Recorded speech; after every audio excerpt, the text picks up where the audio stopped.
yourself as you're listening to Tom, Anupam, and Christoph. So these are the important model questions. Are you seeing this, Julian? Yes, I am. Oh, not yet. No, you haven't shared your screen yet. You need to do that. Just a minute.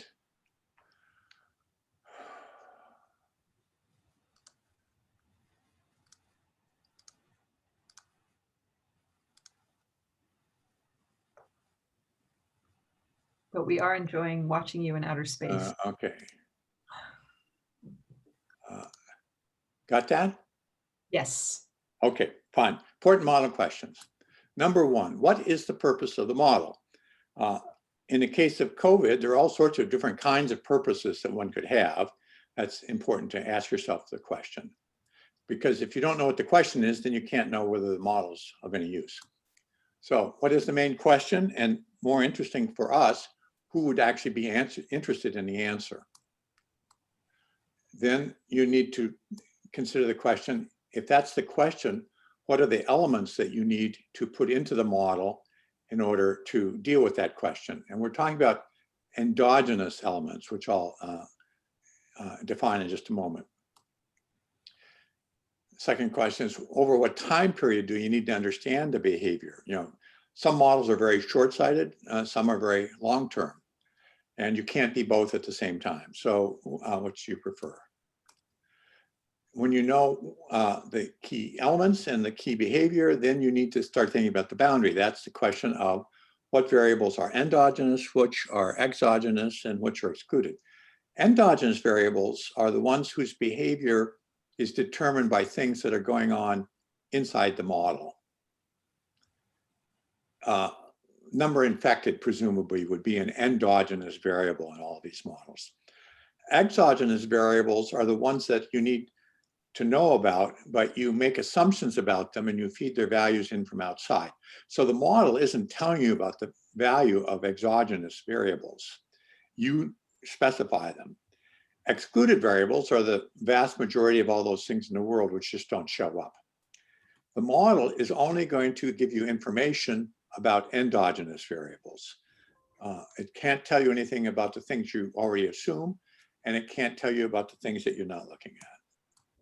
So then once you've done that, comes the question, what are the main insights from the model? Are there any surprises? Sometimes models don't have surprises. They're simply used to legitimate some point of view somebody had already anyway. And once you know what the lessons are, the question is, were they communicated to anybody? To whom? How? And for Balaton group members, did anything tangible result from that? So these are questions that we should be thinking about as we listen to these three speakers this afternoon. I'm just getting myself back up here to. Okay, so thank you very much, and I look forward to the speakers. Great, Dennis. Thank you very much. I'm just going to stop sharing your screen. Terrific. So we're going to go next to the three speakers. And as I mentioned, we're going to start with Tom Fitteman. So Tom, can I give you the floor? Thank you.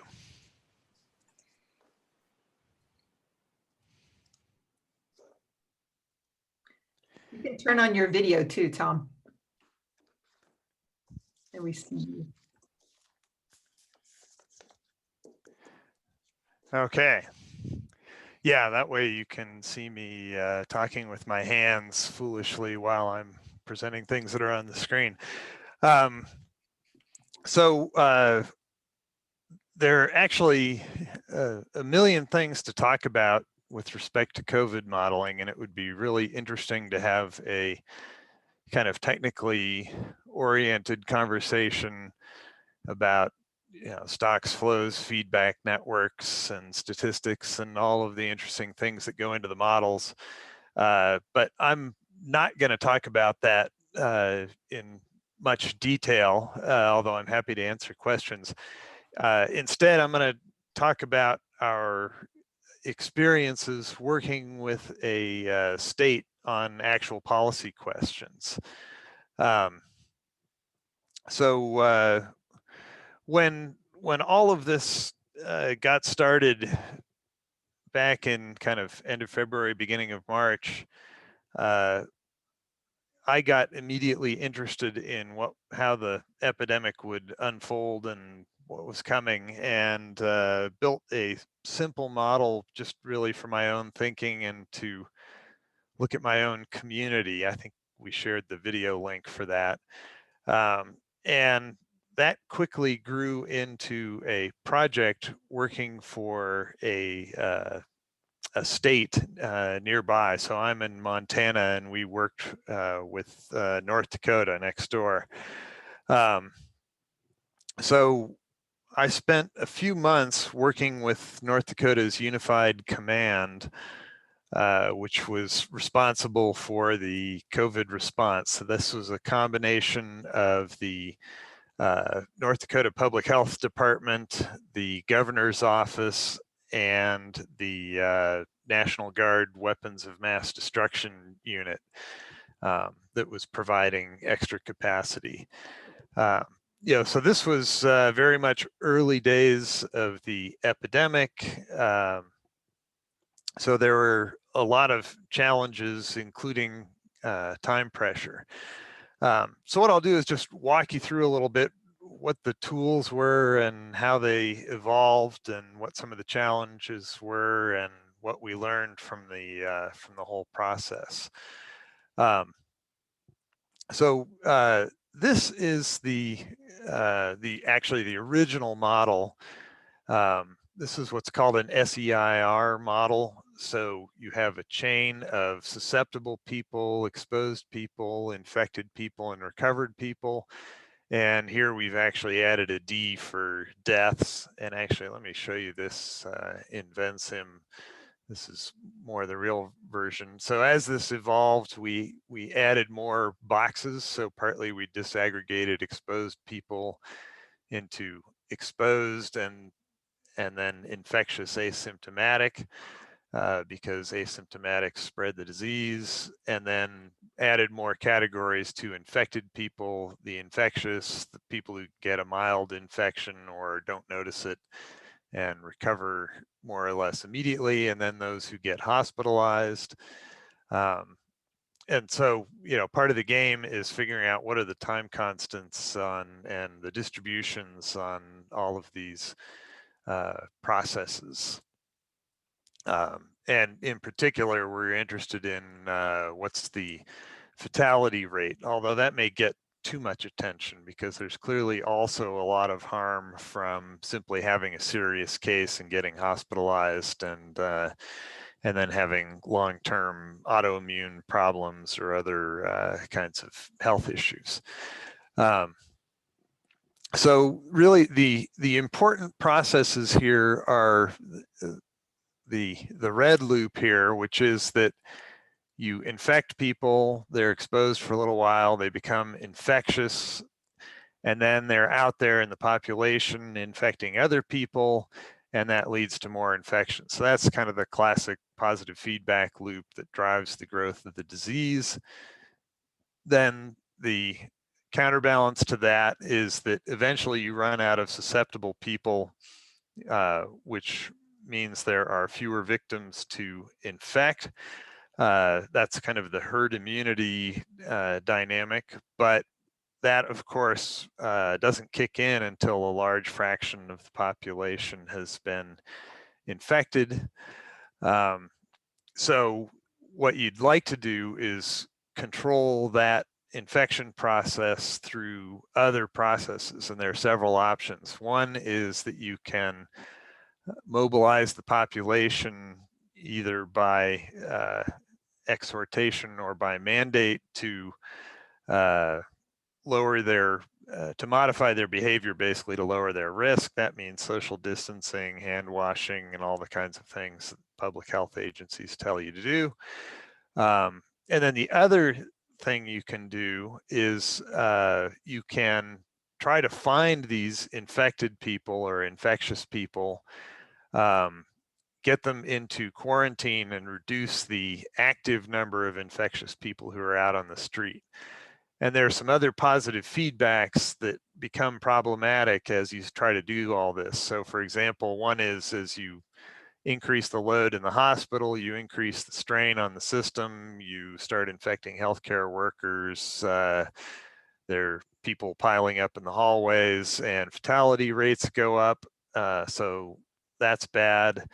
Another is that as you get a lot of infected people around, the load on the testing and contact tracing and quarantine system goes up, the effectiveness of quarantine goes down, and that means more infections. So in a sense, a lot of the game is to try and stay out of the regime, which is shown in the red curves here, in which the system gets overstressed and breaks down. So the hospitals have twice as many patients as they have beds, and the public health system has 10 times as many people as it can effectively contact trace in this kind of notional scenario here.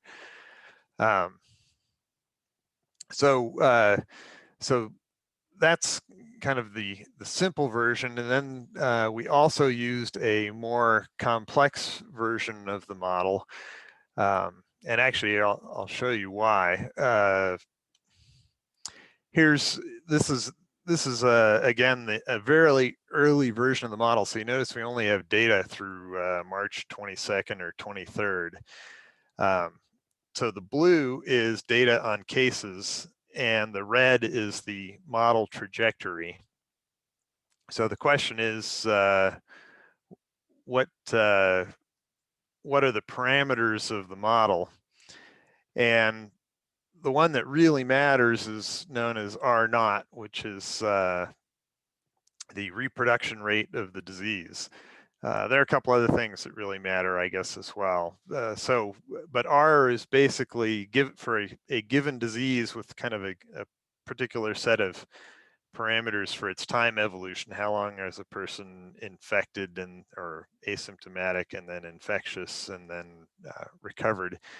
R is what determines how fast it grows. So as I vary this, you can see that the simulated trajectory moves around a lot. And if you get R down to 1, you can hold things static because that means that one infected person is creating exactly one new infected person.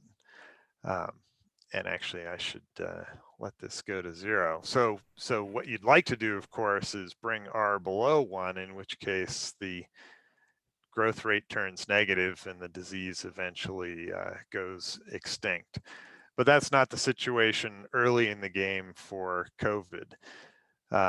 So here's R about 2.5, and that fits the data fairly well, but actually this is extremely treacherous. This is not what we did in the real world, because actually in the early epidemic in particular, there are 2 things going on.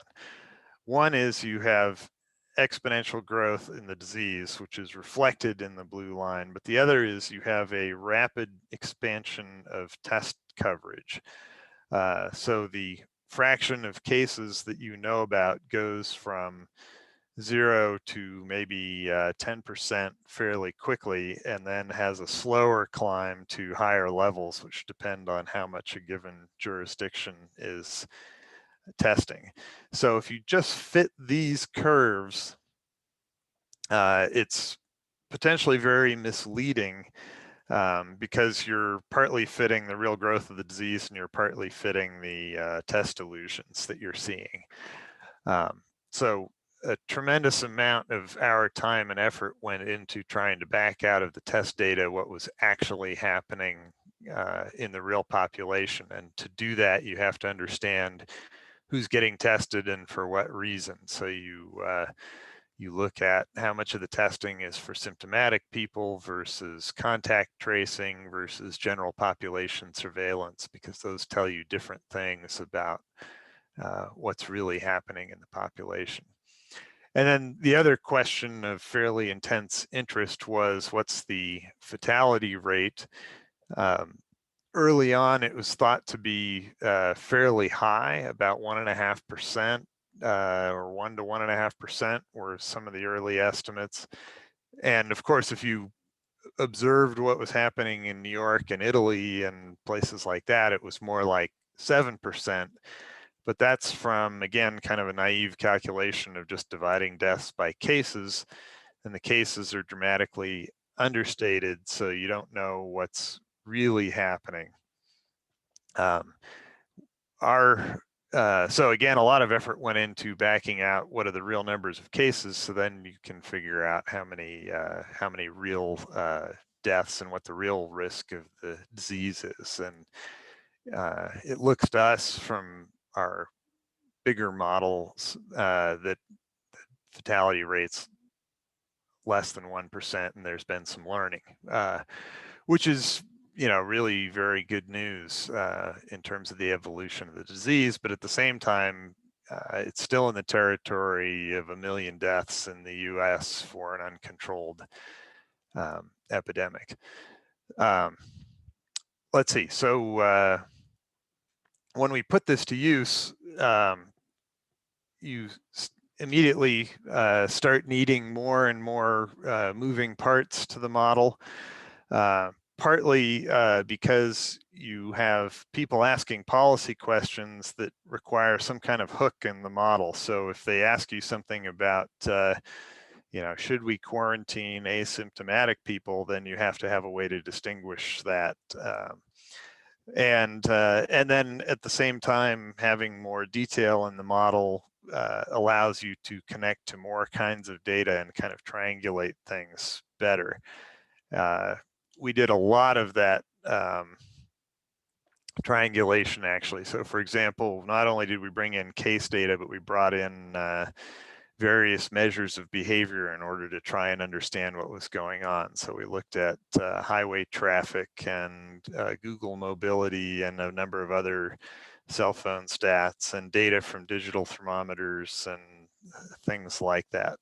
So ultimately, all of this came together in a bigger model with an interface. So this is the same chain of susceptible, exposed, infectious, recovered.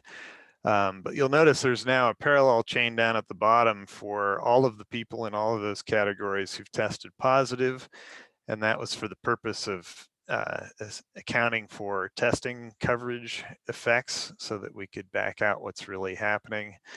And then we built an interface on this model that lets you do things like review the calibration. So this is an addition from about 2 months later in the epidemic, and this is what we use with the unified command in our daily briefings. So you could look at how many positive tests were there, what fraction of tests were positive, and so forth. And actually, you'll notice the data here is very noisy. That was an ongoing problem. And then you get to the things that people were really interested in, which is things like how many hospital admissions are we going to have? And here the numbers are pretty low. So you're hoping that they remain that way. So you'll notice there's some kind of episodes of fairly level behavior. And generally, this is not growing exponentially at a very significant rate. Today, it's actually way up in North Dakota and a lot of other places. But things were under pretty good control at the time. And then finally, the model would let you ask questions about what's going to happen, so you could create forward-looking scenarios. So here, for example, is a kind of a business as usual projection from the data around June 1st, where basically, I don't know how well you can see it online here, but there's a small first wave peaking around June 1st, and then things are under control over the summer. That's partly a gift from seasonality, because warm weather is not good for the virus and people are outdoors. And then it comes back in the fall. And of course, that's what's happening now. But you could then look at, okay, what if we reopen the economy more, which is, of course, what's happened. Then you get an earlier and larger peak, but actually people haven't, even though the economy is sort of legally open, people haven't entirely responded in kind. So high-risk people, for example, are still holed up self-isolating. If you look at the calibration of the model today, actually this blue line is fairly close to what's still possible, which is a pulse of cases kind of in the coming month or so, with still a large number of deaths. This is a little high, but maybe 3,000 out of a state of 750,000 people. So we're not done, unfortunately. So that's the tool, and then around the tool we had kind of a daily routine with the team from the governor's office and the public health people, which was we'd ingest new data from a variety of public sources. We'd look at the calibration of the model, see if anything changed from the previous briefing, look at what that said about the value of the reproduction ratio and the prognosis for future growth or decline of the disease. And then we'd get into some policy experiments. What could we do to improve the dynamics? What happens if we, have a mask order or have a given level of testing or contact tracing? And then interestingly, there wasn't a lot of appetite actually to think about uncertainty, but we always brought that to the front because we thought it was so important to not get fixated on certain best guess scenarios. But what typically happened was that this routine cycle was regularly disrupted by press events and other sorts of urgent requests from the governor or from the legislature or something like that, or from, kind of driven by the news cycle, the big outbreak at a food processing plant in South Dakota, for example. So that led to a lot of modeler stress, I would say, because we not only had to kind of think about long-term strategic modeling decisions, we also had to somehow respond to these urgent requests, and that's not consistent with thinking. Just a couple of quick examples. This was a heat map we produced of scenario outcomes for number of deaths given the contingent on level of testing, amount of reopening of business in the state, and effectiveness of quarantine and isolation policies. We also looked at what's the potential load on hospitals where the best guess was low, but the worst case estimates were still high, and you want to avoid that high tail. These kinds of things led to a number of real policy impacts. So the team asked us, for example, there was a big spike at end of March. Is that real? Are we doomed? And the models actually, we sort of panicked, but the model said don't panic, and that was correct. It was just a blip. They asked about converting a sports arena into a field hospital. We didn't think that was necessary, and that the model would give early warning if it was. They did it anyway. It was never used. They wanted to buy sort of class-leading levels of tests. We thought it was maybe a little too much, but actually extremely helpful, and they did it, and it's been a huge benefit for contact tracing. They're leading the country in testing. The model really hammered home the point that contact tracing was essential, especially if you wanted to open up everything else, and they lead the nation in that as well. But there are also questions we couldn't answer, like, do masks work? We didn't know because there were at the time no randomized controlled trials of masks. So it was hard to tell. We could do hypotheticals in the model, but we didn't have any independent opinion of that. We actually do now, but much later. We're actually out of time. Here you got to the most important slide, but the 20 minutes is gone. If I give you a minute on this, then I give a minute to our other speakers, but then we can let people ask you some questions. So take a minute. Sure.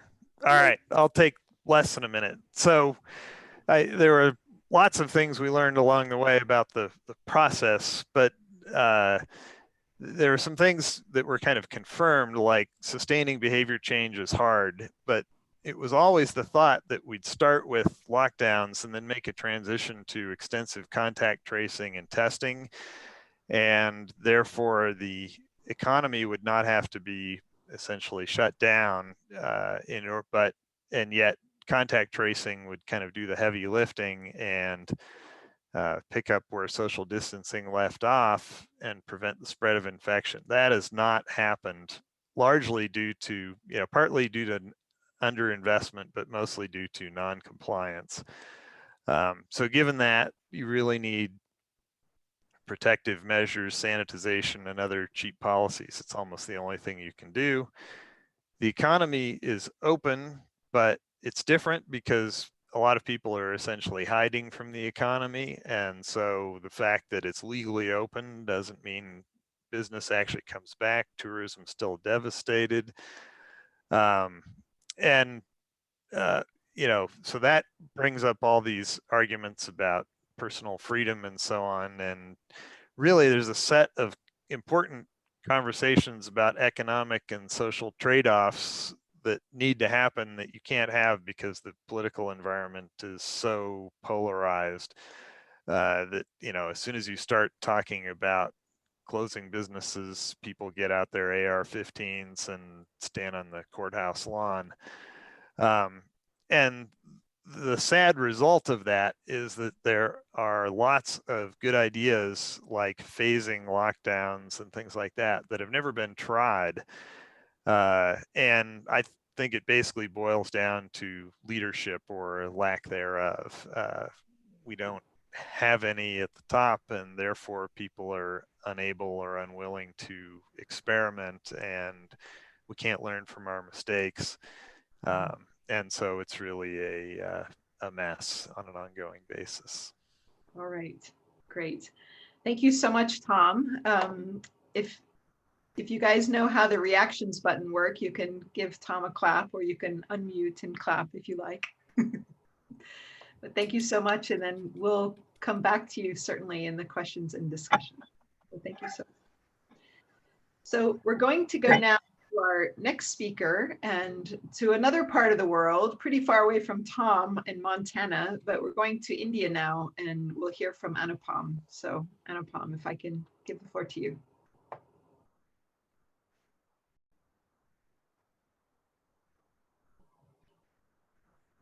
If you want to turn on your video, and there you go.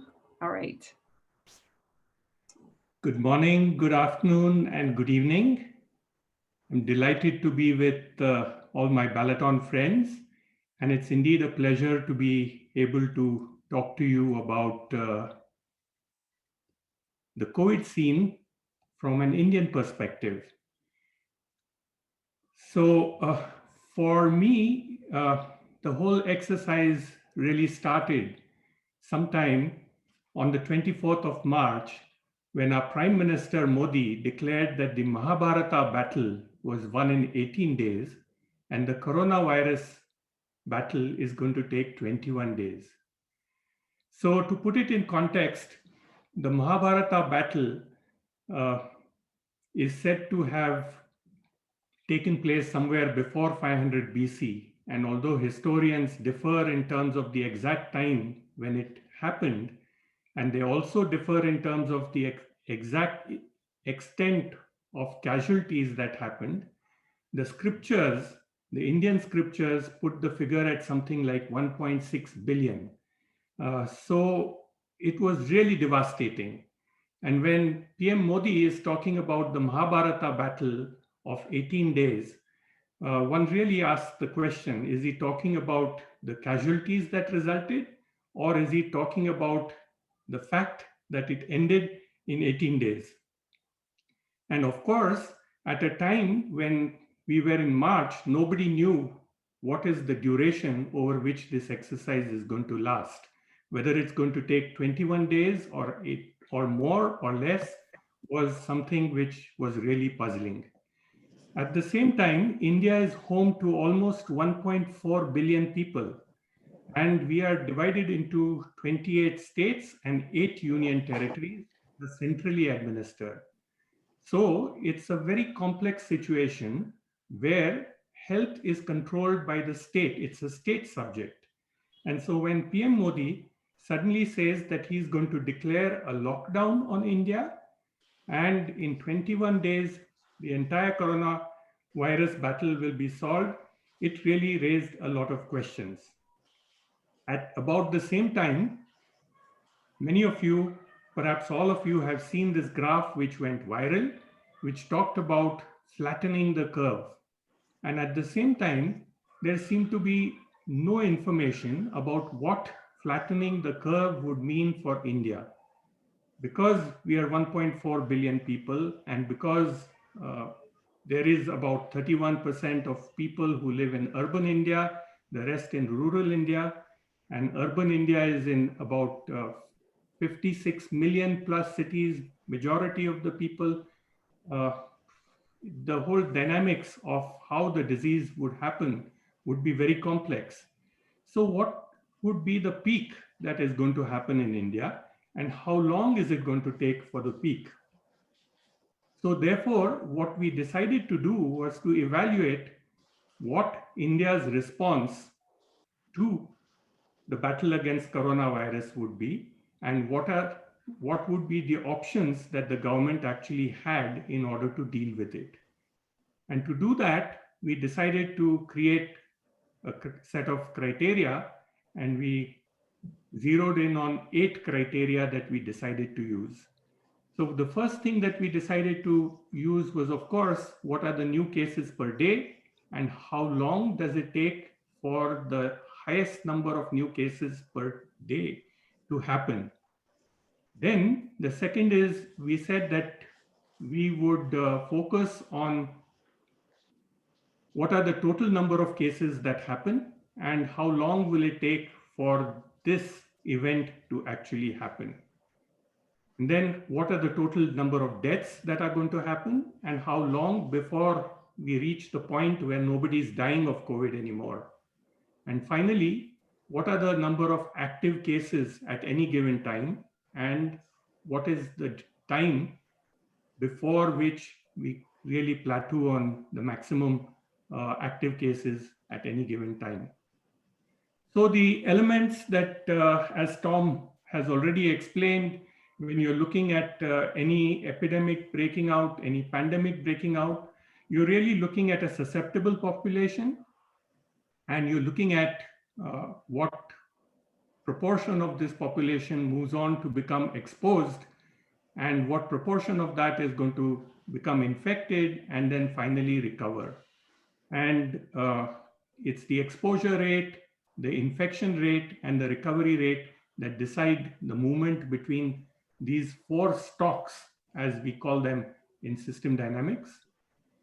In the model that we did, we decided to consider that to explore what happens if the country borders are closed or not closed, and therefore we allowed for inflows of population of susceptible people, inflows of exposed people, inflows of infected people, and inflows of recovered people. At the same time, we also allowed for outflows of from each of these categories. And then we also allowed for a birth rate of susceptible people, a susceptible population. And we allowed for death rates from susceptible, exposed, infected, and recovered people.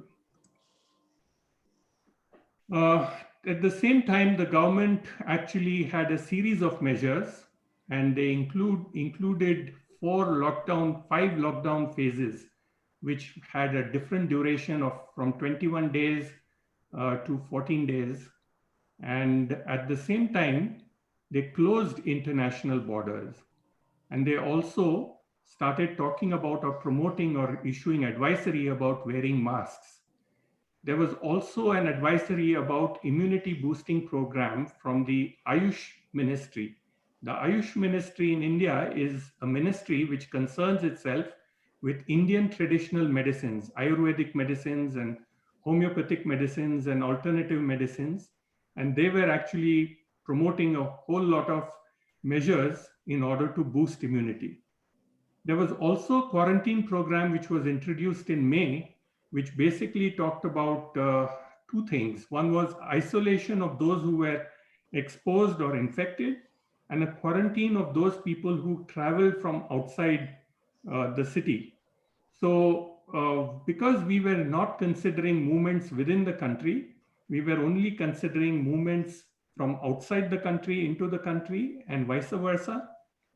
We decided to focus our attention only in terms of being able to isolate those people who are exposed and infected.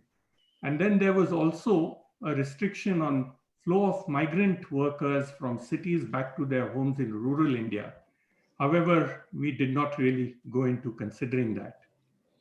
So very briefly, we had in terms of endogenous variables, of course, as I mentioned, we had the susceptible population, the exposed population, the infected population, and the recovered population, and the inflows and outflows that come for those, as well as we had certain variables which were used for analysis purposes, which allowed us to compute the prevalence of the disease and the force of infection in India. In the exogenous variables, we focused on three key kinds of exogenous variables. First were, of course, the disease parameters in terms of how long the disease lasts, what is the infectivity, what are the area and density that we are talking about, and what are the birth and death rates that normally are prevalent in India. And in technological variables, we focused on the variables involved in using masks in the immunity program, and in terms of political interventions, we focused on the lockdown as well as the capacity of hospitals in India, and the way to isolate, the success of the program to isolate exposed and infected people so that they would not go around spreading the disease to other people. What we excluded completely was the population age structure, because at the time that we started, there was very little information about the susceptibility of different age groups. And at the same time, we did not want to really make the model very complex. Our questions were very simple. So therefore, we decided to ignore the age structure, the distribution of the districts, states, and cities and villages. We decided to ignore what are the different contact spaces like work areas, schools, colleges, malls, hospitals. We decided to ignore the differences between these. We decided to also ignore the evolution of the virus or the effect of climate, which has changed significantly during the period the last 10 months. And also, of course, we ignored the impact on the economy. So when we actually ran the model, we said that we were already somewhere around 147 or 148 days. And we decided to explore what were the new cases per day, which were simulated by the model, which is in blue, and the historical data, which was available from our world in data, is in red. So you can see that we are pretty much, still growing by the time it is 147, 148 days. The graph on the right actually shows what would have happened if the policies implemented by the government from day 80 had not been implemented. So on the 80th day, the government had actually declared lockdown and closure of the borders of India. All international flights were stopped. And at the same time, there was a lockdown declared, and it was a stringent lockdown. And I think most of the international media called it as one of the most stringent lockdowns across the world. So if the government had not done that, then essentially we would have had a tremendous increase of new cases per day. So the same thing you can see here in terms of total cases. And you can see that also in terms of what would have happened if the government had not intervened. This is in terms of the deaths. You can see on the left, this is because of the government intervention. This is if the government had not intervened. So it became also very clear that since there were several different government programs, if we were to explore what happens, we needed to run a number of different scenarios. So in order to choose the scenarios, we decided to explore the impact of lockdown, which is a person-to-person contact rate from 1 to 101 at intervals of 10. And we decided to combine that with scenarios of closure of the border where there is no closure, which is C0, and C.99, which is 99% effective closure, because people still went around in private jets and went across borders. The second was mask scenarios, where we used two kinds of scenarios where masks, which had an effectiveness of 10%, and masks which had effectiveness of 50% were explored. Isolation scenarios, where the effectiveness of isolating people who had been exposed or infected was 10% or 50%. And immunity scenarios, again, where the immunity boosters had an impact of 10% or 50%. So if you look at it, then all these complex scenarios were actually plotted on a graph where on the x-axis, we had contacts, person-to-person contacts per day. And on the y-axis is the particular variable that we are looking at for its peak value. So the highest value of new cases per day. So this quickly allows us to look at which are the scenarios which would allow us to keep the new cases per day under 10,000 new cases per day, and which are the scenarios which actually make the peak new cases per day go beyond. And so it became easy to identify what was really happening. At the same time, I'm not going to run through all of these for want of time, but I'm going to just quickly show you that if you look at this, we are now on day 301. And the question is, which of these is the daily new cases that would exist? And if I go back here, we can see that from our world in data, somewhere around 45,000 people being infected every day, according to the government of India. We have something like 8 million, almost 8 million total cases that we have, and we have had more than 120,000 people who have died. So quickly, I can list out 4 COVID lessons that we saw from the study that we did. Of course, we couldn't find possibility of ending the battle of COVID in 21 days. And of course, we know that Prime Minister Modi must have been completely imagining something when he talked about ending the battle in 21 days. In fact, we couldn't even find the possibility of ending the battle in under 500 days. From amongst all the scenarios we ran, we discovered that flattening probably means that COVID is going to be around in India for at least 2.5 years, if not more. And that depends really on what are the interventions the government is going to have. It also became very clear that there is no option other than to impose a lockdown in order to flatten the curve and reduce the human tragedy. So despite doing anything else, it's not really going to work.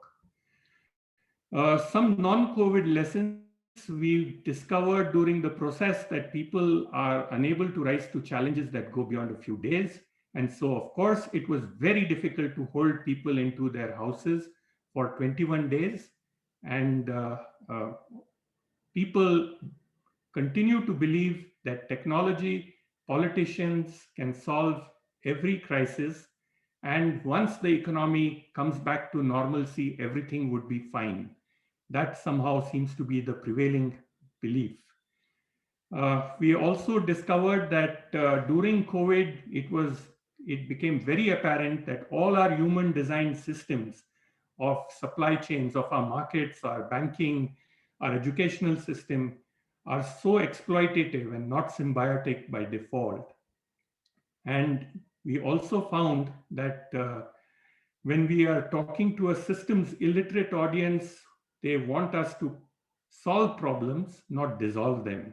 So they are really looking at immediate ways whereby symptoms can be hidden rather than to look for structures which are going to prevent the problem from happening. Finally, what is the impact? So we did send our model and our paper and a whole lot of other material to people in the health ministry at both the center, the federal government, as well as to a few state governments. And of course, did it help Modi to find a strategy to win in 21 days? No, but it did help him to find a way to justify the actions he had taken over the first, from the 80th day to about day 147, by saying that, look, we have managed to prevent a whole lot of human tragedy. And in fact, soon after we sent the model, this is exactly what their press releases and talks started saying, that we have averted a whole lot of human tragedy. Did it help India to also, it changed their track in terms of blaming lifting up of the lockdown or easing of the lockdown on businessmen and industrialists by saying that they wanted us to open up the economy and we would actually have preferred to stay locked down for a little longer till we actually had the disease in control. So that's what actually a lot of our senior politicians started talking a little later. And now there is talk of some places having stricter measures in a few states. Did it flatten the curve? Well, of course, we can see it has not really flattened the curve. Most places, most cities are out of hospital beds currently. Did we get a peek to the possibilities ahead of us? Yes, I think it became very clear from the model scenarios that we ran that this is going to be a much longer haul than we thought it was when Modi announced that we're going to solve this in 21 days. So I'm going to stop here and hand over the floor to Jillian.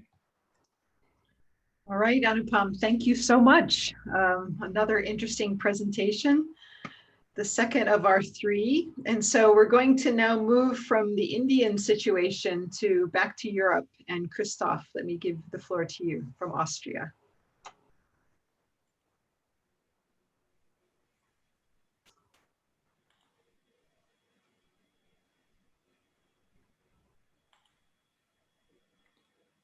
Okay, I hope you can hear me and you can see the Yes. So the only thing I want to change. Hmm.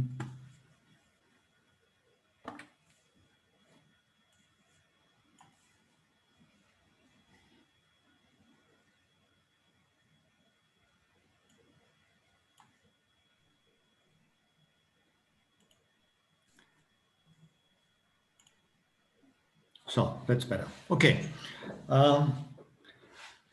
Well, I tried, as you will see, to be very close to Dennis' questions because that helped me a lot to say some things that are usually not said when presenting a model.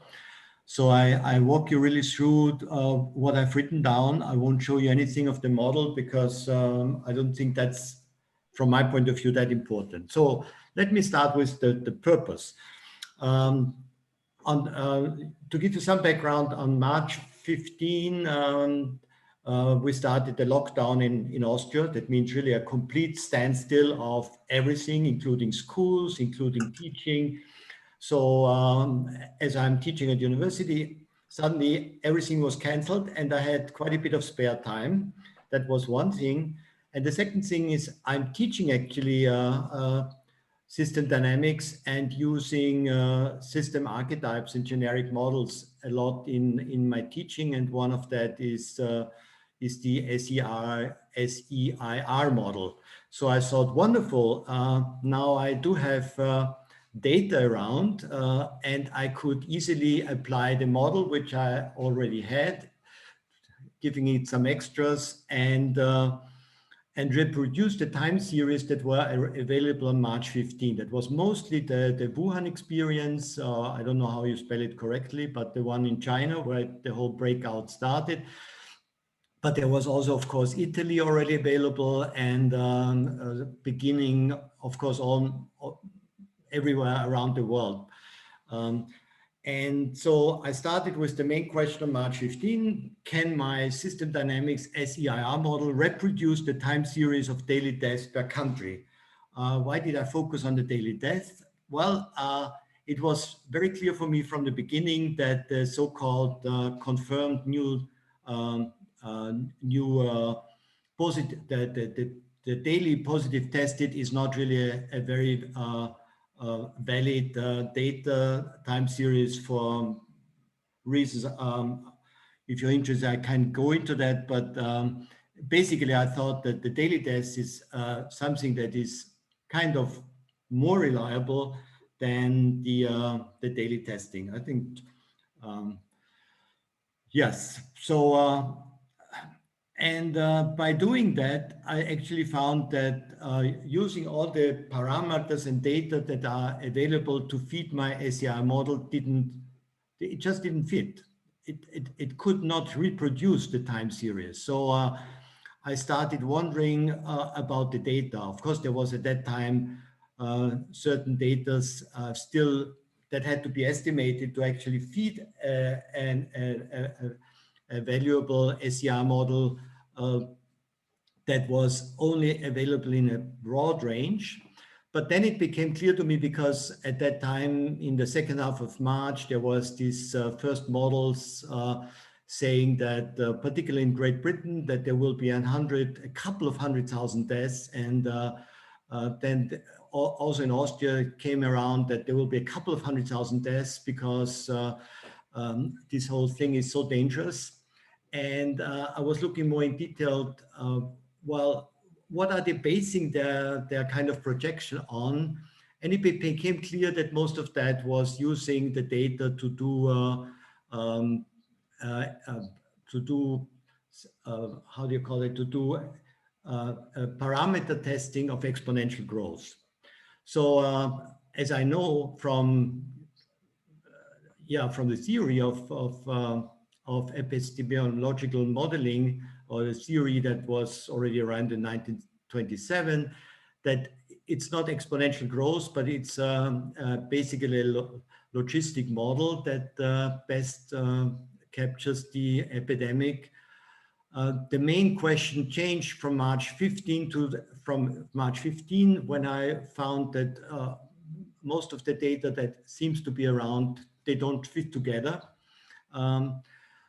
My next question was, well, if I really can predict some maximum point, some peak point in some of the time series, that would tell me then better how valid actually the model is. And the most interesting piece was, because it was clear at that time that Wuhan is not a very good first model, because of the data is very corrupted, in the sense that people at that time had better things to do than collect data, that the first really good data came from New York City. And the reason was New York City, because it started the epidemic much earlier than in many other countries, and it had good data on that. So the next question that I started on April 1, first was, can my system dynamics SER model predict the day when the maximum of daily deaths occurs in New York City, and predict how many deaths occur until that day? That would tell me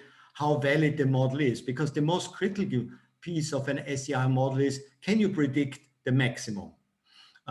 Because exponential growth prediction is just doesn't lead anywhere, as far as I'm concerned.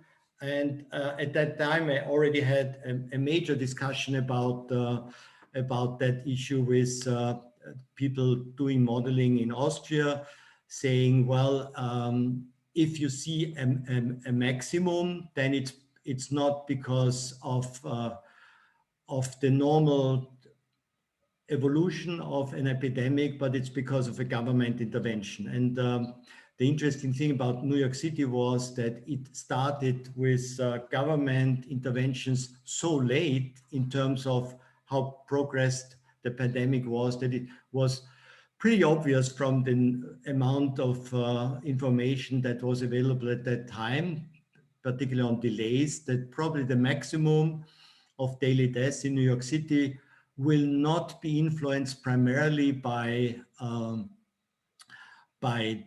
government intervention, but primarily by the virus itself, because so many people were already infected. So, interested in the answer, March 15, nobody except myself. On April 1st, people became more interested, because I, at that time, realized that most of the parameters that were estimated are just wrong. Particularly the infection fatality rate had to be wrong, otherwise certain time series would never fit. But also R0, the so-called number of people that one person infects.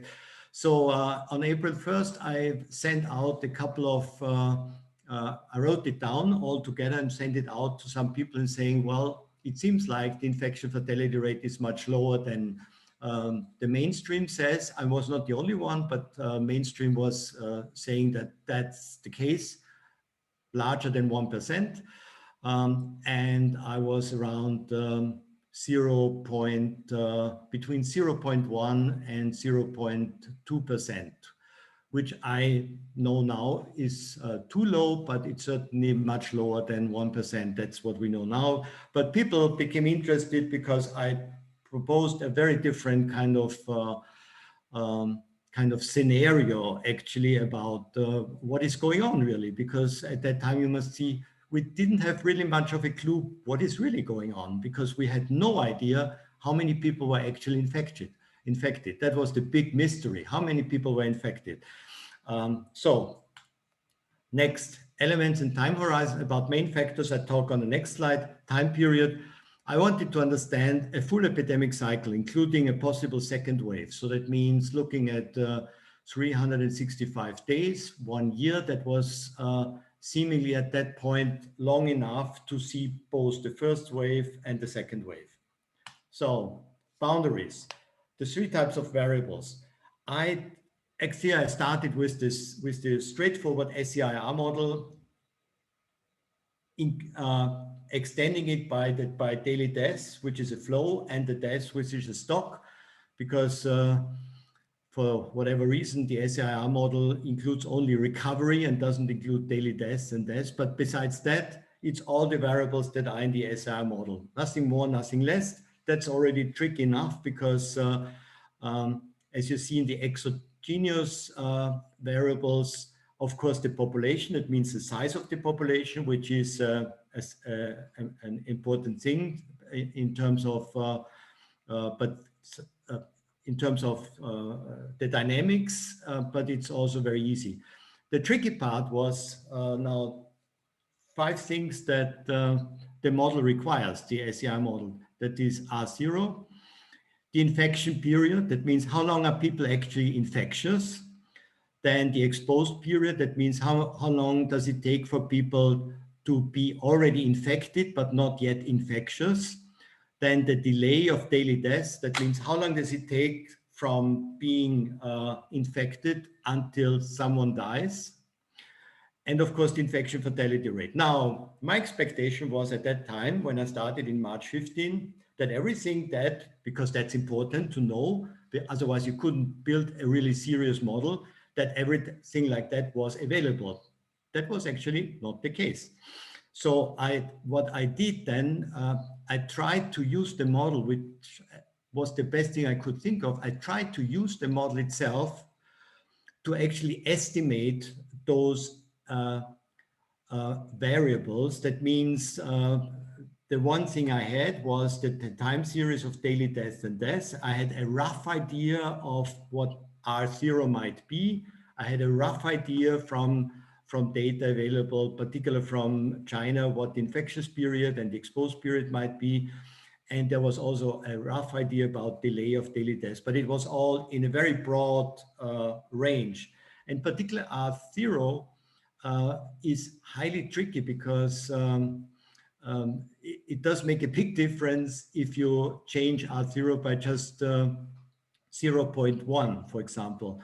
But it turned out that after, and that was basically the work I did for 2 weeks to try to validate a combination of values, because they are also linked to each other. Like, for example, if R0 is rather low, then to get the same dynamics as is with a high R0, the infectious period must also be low. So those two come together. I don't want to go into detail of that because that's part of when you play around with this SER model that becomes clear. And so these 1, 2, 3, 4, 5, which are actually parameters to the SEI model, were not really available to do something meaningful. So I used the model, even though these were exogenous models, exogenous parameters, to validate the model with this available data for different areas of the world. And then the other exogenous is the Oxford University has created what is called Government Response Stringency Index. That means basically how much the government response influences R0, like social distancing, lockdown, and so on and so forth. And because I wanted to play around with that, of course, I included then as exogenous the begin day of this, then at what day it's going to be reduced or gradually reduced, and of course then the amount of how much this government response is reduced on a certain day. These things were already happening in April. That was also important to understand for me from the model, how long would a lockdown have to be that it is really, that it can really do something, because it's clear if you make a lockdown for 1 day, it doesn't have long effect, but if you make it for 60 days, maybe that's overdoing it. What I excluded, because that was unavailable to do anything about that from the available data, the fractal nature of the geographical distribution of daily infected. It became clear after a while that there's some kind of fractal nature. That means it's always what you would call a Pareto distribution. That means in some large areas, they are much more infected than in other areas. But if you zoom into that large area, you find again that in some areas, now smaller, of course, are much more infected than in other areas. And actually, you can zoom that in until very, very small. As you remember, there was a small breakout now in New York City of very small areas which are of a certain kind of family type. They're sitting there. So I excluded that. I excluded the age distribution of the infection fatality rate for the simple reason that there was so much uncertainty, and still is, about infection fatality rate, that even thinking about the age distribution would make the model way too complicated to handle. And yet for the infection itself, for the dynamics, it doesn't matter anyway, because it's unimportant if the infected person is young or old, as long as the person infects someone else. And the time and region dependence on R0. So I then, when I once got the model working for New York City, I stopped then because it would be just too tedious to do that for other areas. I mean, I did, of course, for Austria, but it was clearly from right at the beginning that R0 for Austria is substantially lower than for New York City. So there's a regional dependence, which is, of course, highly dependent on the density of the population. It's clear that New York City things will move much more rapidly than in a lower density area like Austria. And it's a little bit uncertain, but it might change over time. But that's uncertain because we don't know the totally infected, because it might be that we see actually an R effective. That means including the number of infected people, rather than an R0 disease, which is getting smaller. So lessons, main insights. The first insight was that unexpectedly, I primarily had, when I started that, I had a lot of faith in the World Health Organization, and was expecting that the first thing a World Health Organization do is produce valid estimates for R0, infectious period, exposed period, delay of daily deaths, and infection fatality rate. But they were not available. The data from China was for nothing meaningful, and I had to do that myself. So that was the main insight. The second was that the World Health Organization, I'm quoting something that I find always good for what Donella Meadow said once, that we do pay attention to what we can measure and not to what is really important. So from my point of view, the World Health Organization and its followers, meaning nearly all governments, did not pay attention to what was epidemiological important, which is actually all the data that you need to run the SCIR model, because that's the only theory we have. If we want to understand the dynamics of an epidemic, we have to use the SCIR model. We can make it more detailed, but we cannot exclude the dynamics that is in that model. So, and to do that, I was expecting that the World Health Organization, with all those epidemiologists, would of course focus on all this critical data. But actually, the only thing they did was say test, test, test. That was the kind of the mantra at the beginning of March, producing daily new confirmed cases, which tell you basically nothing, because the daily new confirmed cases are more or less very little correlated with the actual infected per day. I'm not saying that this is really a major, well, let's say, put it that way. I was actually surprised that this was done by the WHO, and that everyone followed this test, test, test strategy, rather than focusing on the things that are really important.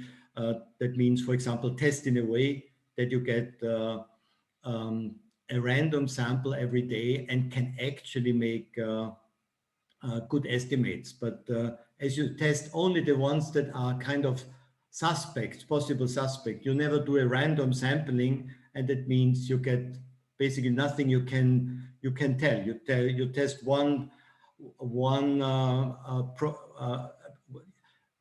most in the countries you test 0.1% of the population per day now, not at the beginning. And from that, you make the statement that this is all you found, and the rest is ignored. And this is just wrong statistics, I must say. So I was quite surprised, or the main insight was about the statistics, which leads to the next one. The number of undetected cases was grossly underestimated in March particularly, but also nowadays, even though it's now better. So it's interesting that at that time, nobody believed that we are dealing with a stealth virus. That means a virus that doesn't show most of the time. Many people are asymptomatic. And the last one was, as a main insight, that sensitivity analysis showed that the SER model had no predictive power unless the parameter estimates were extremely accurate. And the reason for that is that COVID-19 pandemic is sensitive dependent on initial conditions due to an unusual high R0. At the time we started in March, R0 was expected to be around 2 or 3. CDC publishes now, and that's what my outcome was already in March, that R0 might be in areas like New York City 6, which is extremely high. This results in a certain characteristic of the logistic map. I don't know what to go into the detail about the logistic map, because you all know what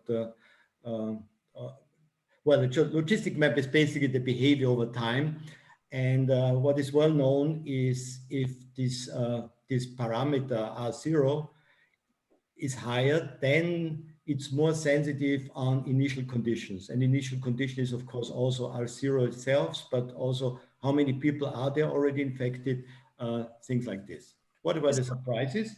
Yes, we have to wrap up. So Yeah. go through your First surprise was how little influence the SER model had in guiding WHO and scientists on what to focus.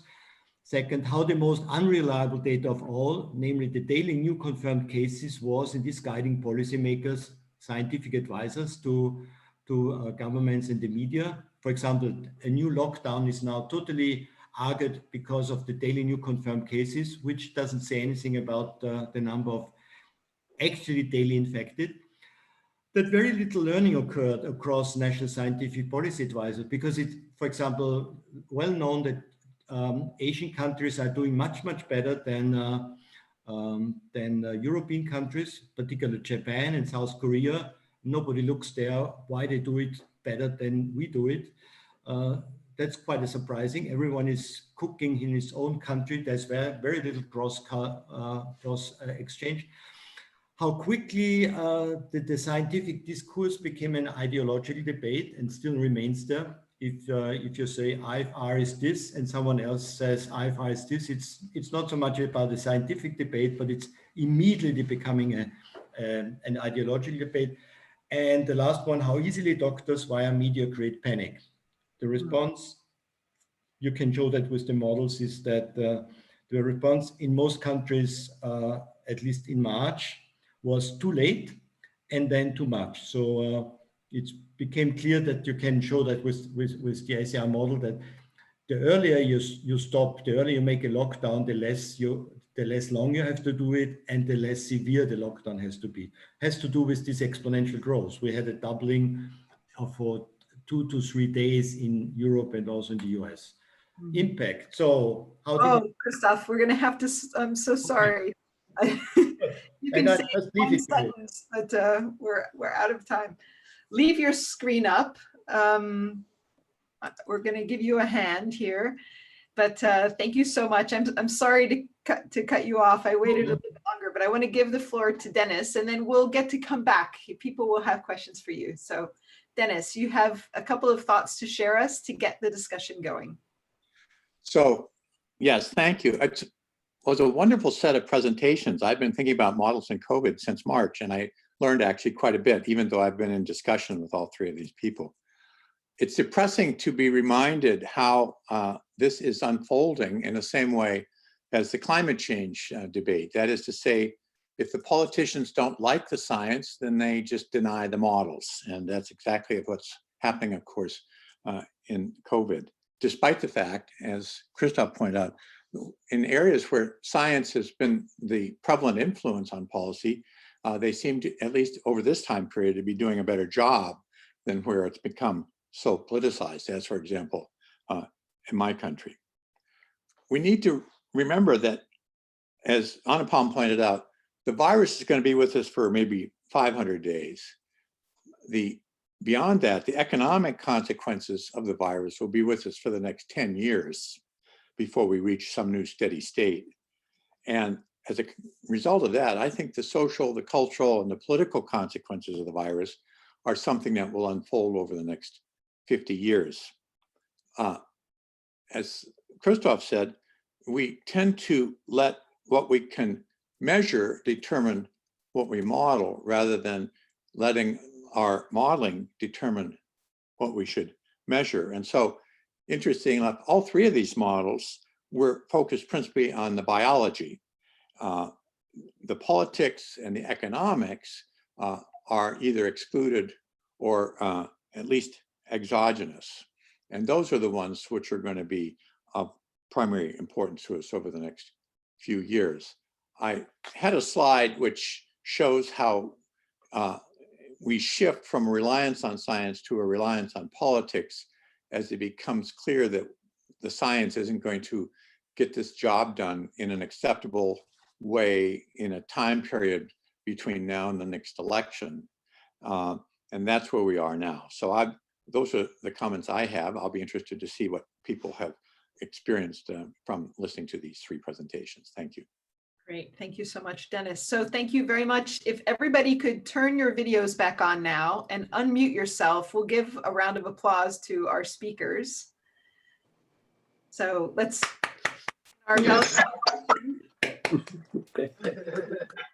Thank you so much to the three of you and to Dennis. So what we're going to do is we're going to go into breakout groups for about 15 minutes. So I might make it about 13 minutes, but you'll be in groups of 5 or 6.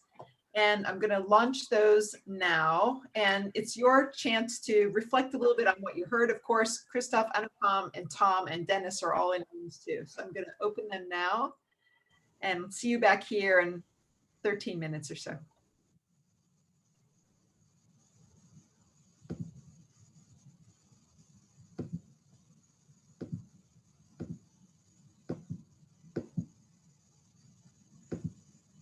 So Elena and Tom, you should be in breakouts. Let's see if I can do this.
Yeah, I'm alone.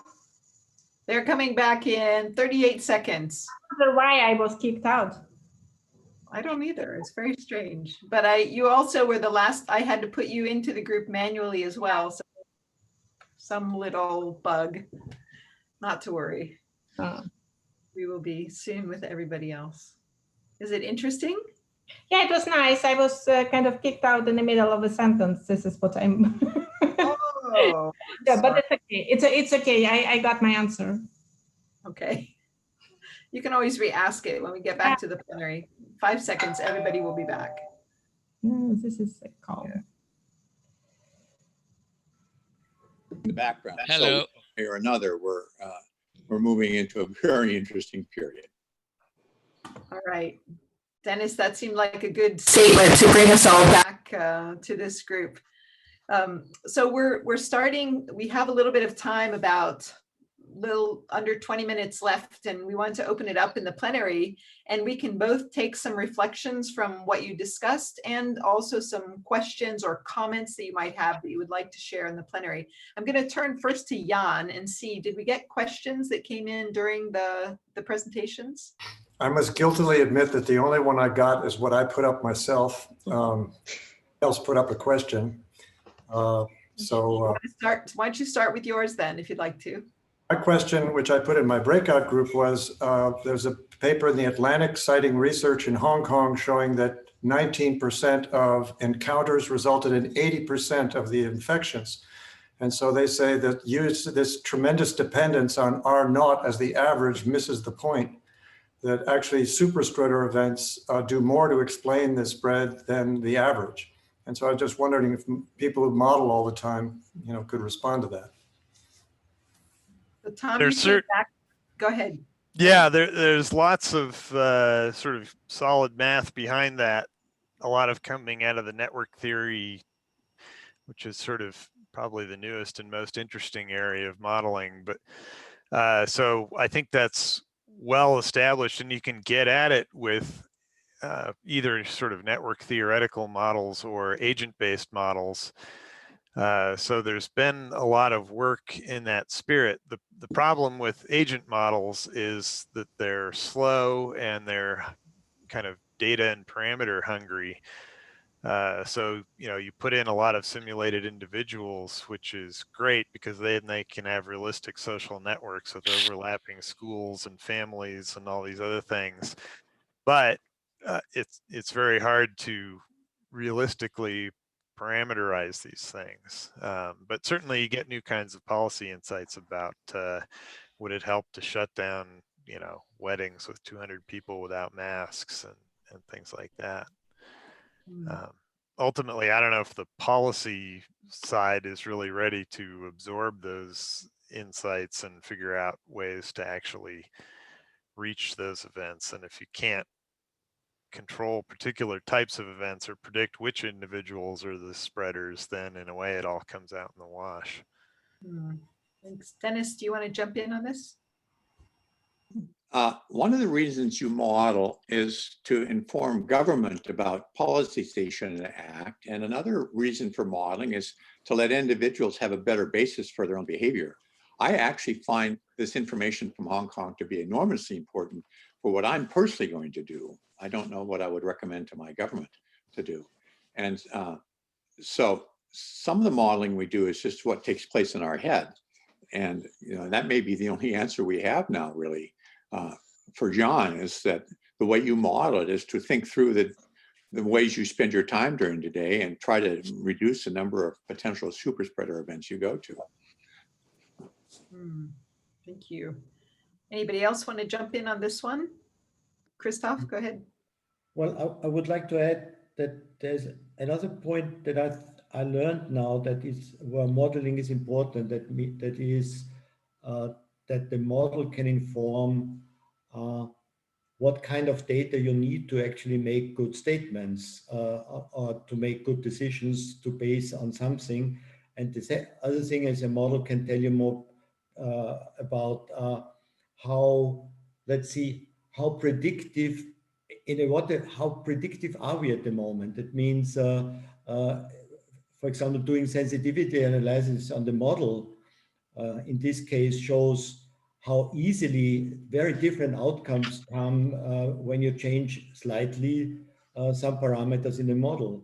So what we don't like to hear, I think, is that we might live now in a situation which is much, much less predictive than it used to be, say, 1 year ago. And all the scientists I'm hearing on TV, they always say, like, I'm certain about this and this, while I think they should be a little bit more modest about what certainty actually means. And for this, a model can help. Thank you. Thank you. So go ahead. Jan, did you want to jump in? I just wanted to say there was a question from Ulrich. There's another question that came in. Ulrich, do you want to, I can read it or you can say it. Well, no, I've got a lot of contact with molecular biology colleagues, and we actually in ENSA have a weekly coffee discussion like we're having now. And one of the main outcomes of looking at the biology of this virus is that actually it seems that the testing is not up to scratch of what we need. The number of false positives and false negatives, I can't quote figures, but figures have been quoted. I don't know how they manage it. They're quite high. So we have a huge uncertainty. And given that we're all modeling, I just wondered whether the models are affected, how big that uncertainty matters. It certainly is uncertain. And the amount of testing that is in the news daily, you know, the government says test, test, test, and that's the answer to the virus. It can't be unless the tests are accurate, I would have thought.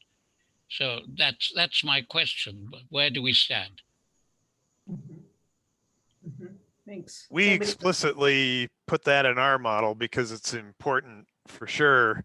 I'm not sure it prevents you from acting, especially Right. False positives mean that you essentially quarantine people who don't need to be quarantined, and that's costly, but it's only 10% as costly as locking up the whole economy.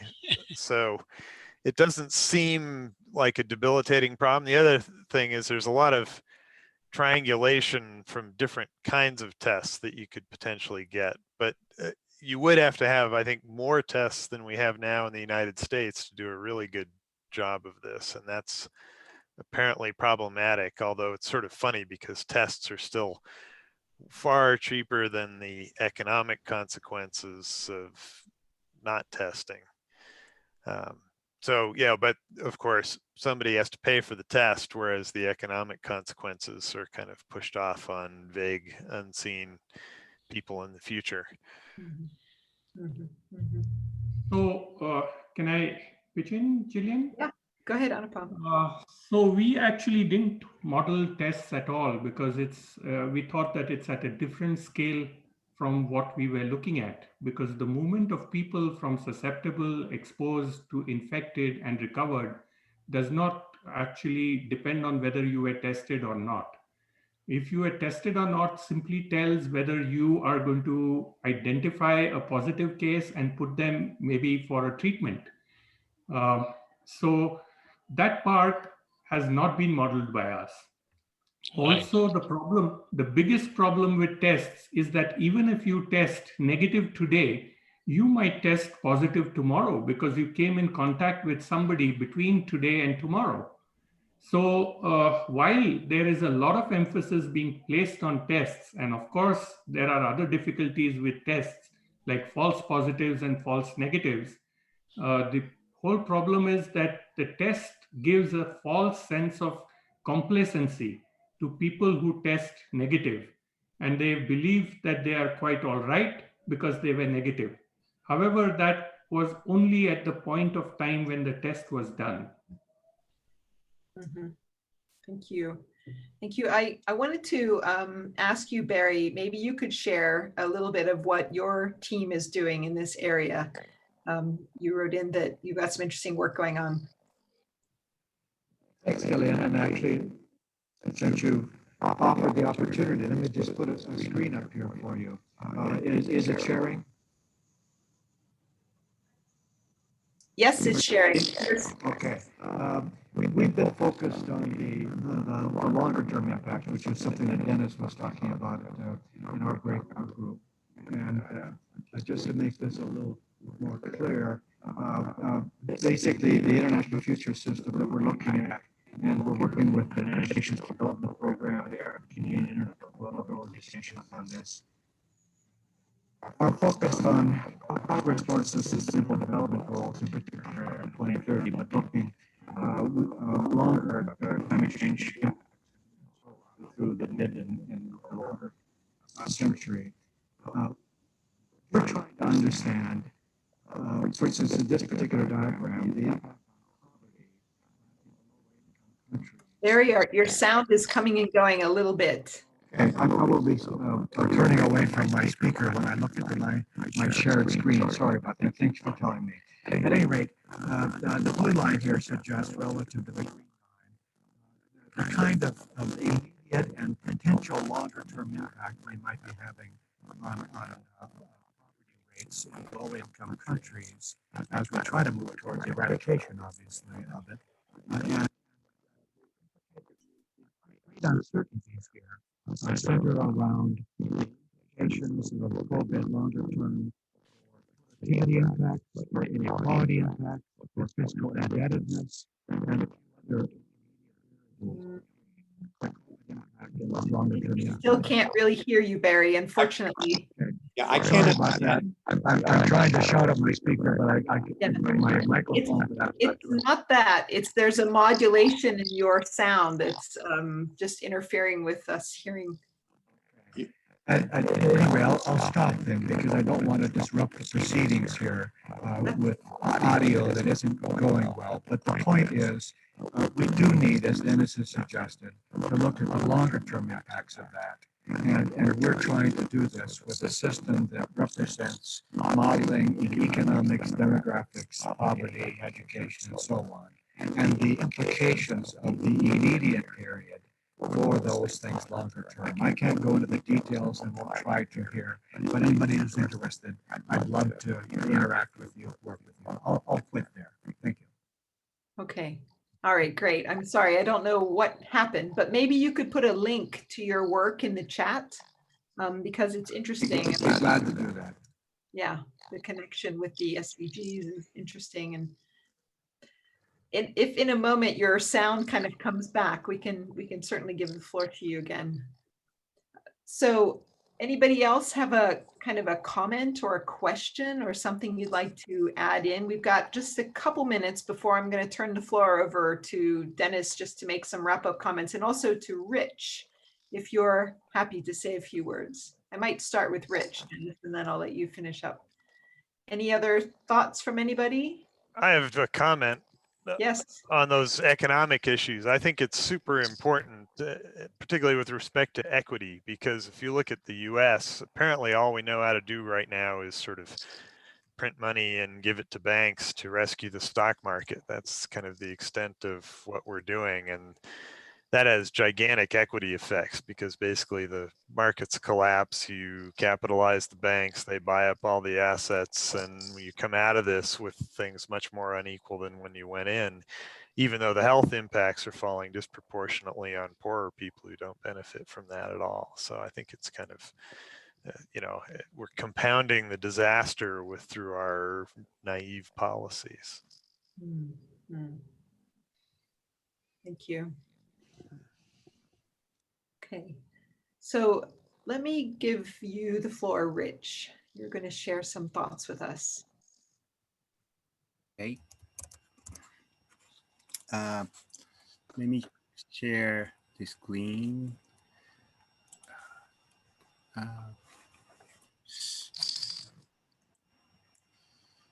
Shoot. Okay.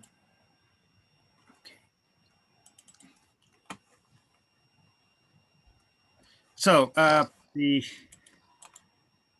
just quickly captured what's been discussed today, that around the infection and the health we talk about ESIR, some branching loop, and also reinforcing loop like local transmission. Also, it could be triggered by import of infected cases in the beginning.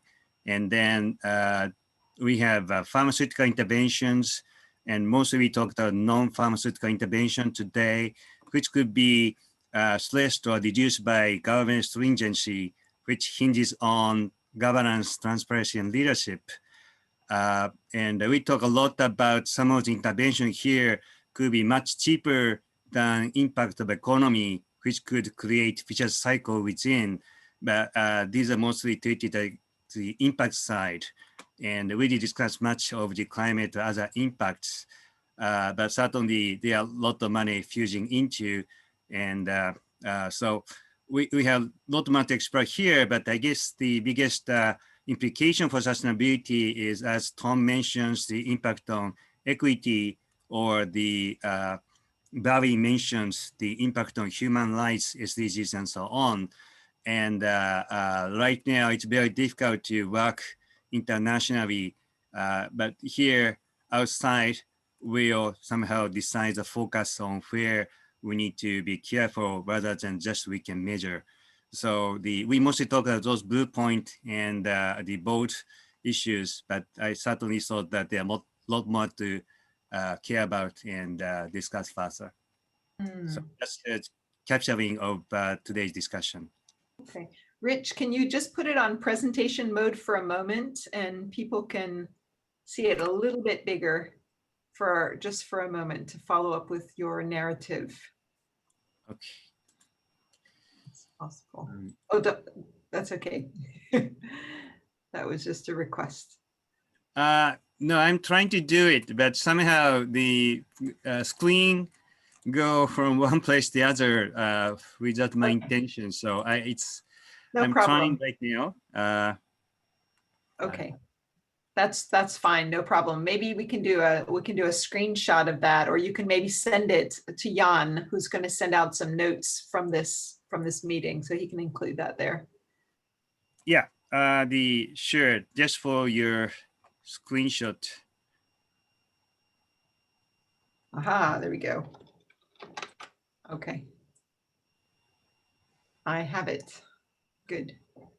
Great. Thank you so much. Thank you, Rich, for kind of putting that together, putting our discussion together, reflecting a little bit on that. And I'm going to now give the floor to Dennis for some closing words. We've got about 3 minutes left.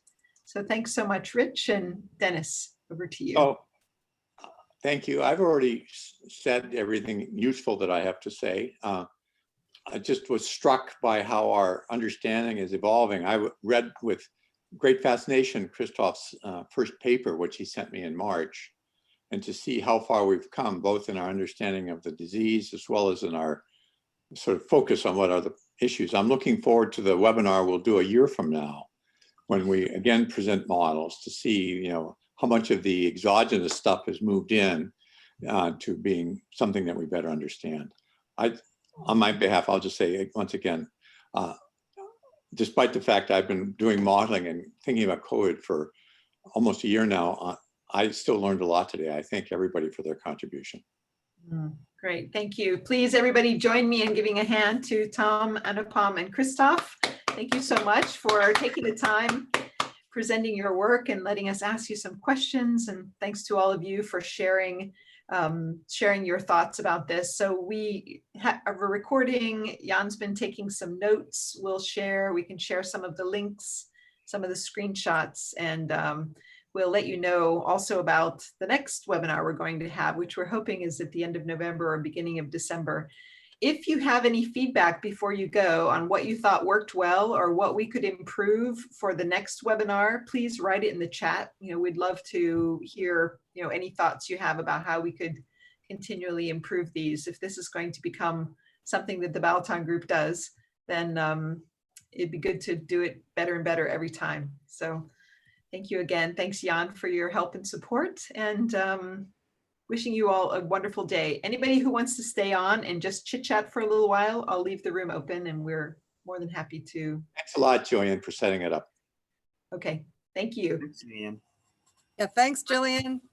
Thank you. Great job. Gwen, I'll tell you, Thanks, Julian. Gwen, I'll send you my my slides.